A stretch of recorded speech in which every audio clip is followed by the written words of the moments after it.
মেহরবানি করে অন্যদিকে খেয়াল করেন, অন্যজনের কাছে চলে যান, দেখেন তো আপনারা কেউ সহযোগিতা করে কিনা।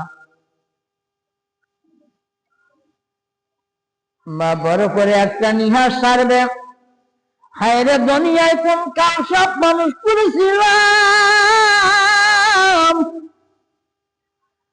আজকে হাসরের ময়দান আমারে ভুলে যাব। ও মা জননী, হাসরের ময়দান তো দূরের কথা, বর্তমান যুগের সন্তানেরা অতদিন লাগে না গো বাবা। দয়া করে শুধু যদি ওই মায়ের বিটি একবার ঘরের মধ্যে আসে, এমন একটা মন্ত্র পড়াইয়া দেয়, এক রাতের মন্ত্রে মা তোমার সারা জীবনের পরিশ্রম গুলো এক রাতে মন্ত্র কাটায় শেষ করে দেয়। আল্লাহর মহাব্বতের বান্দিরে, ওই কথাটা একবার স্মরণ করো। নারায়ে তাকবীর, আল্লাহু আকবার, আল্লাহ। এখানে আল্লাহ আপনার কোন বান্দা 10 টাকা করলো দান, আল্লাহ দানখানা কবুল করলেন, জানে মালে বরকত দিয়ে দেন, অভাব অনটন দূর করে দেন, আল্লাহুম্মা আমিন। আর একজন দিল কত গুণ চাউল করলো জমা, আল্লাহ জীবনের গুনাহগুলো করে দিও ক্ষমা, আমিন। রুহান আরো সাদি, আল্লাহ এক পোয়া চাউল করছে দান, আল্লাহ দানখানা আপনি কবুল করলেন, গরিব মানুষ যা পারছে তা দিছে, আল্লাহ মেহেরবানি করে তুমি কবুল করে নাও। রুহান সাজিরে মনের নেক আশা পূর্ণ করে দাও, জীবনের গুনাহ মাফ করে দাও, আল্লাহুম্মা আমিন।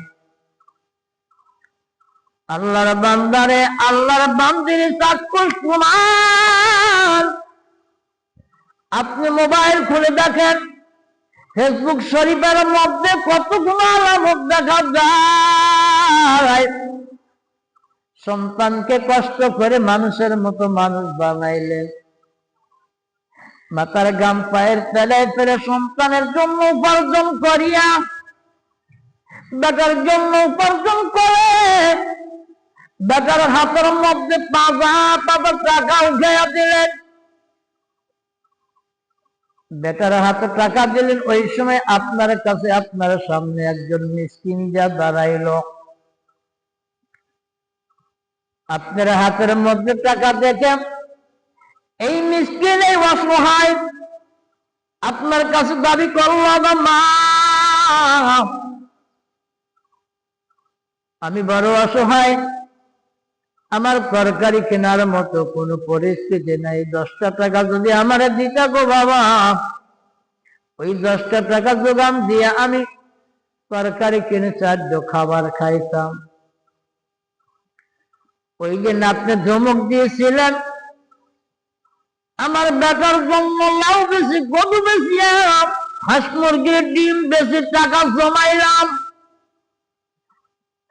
আমার এই সোনার মালিক যেদিন মানুষ হবে, আমার সব দুঃখ নিবারণ হয়ে যাবে।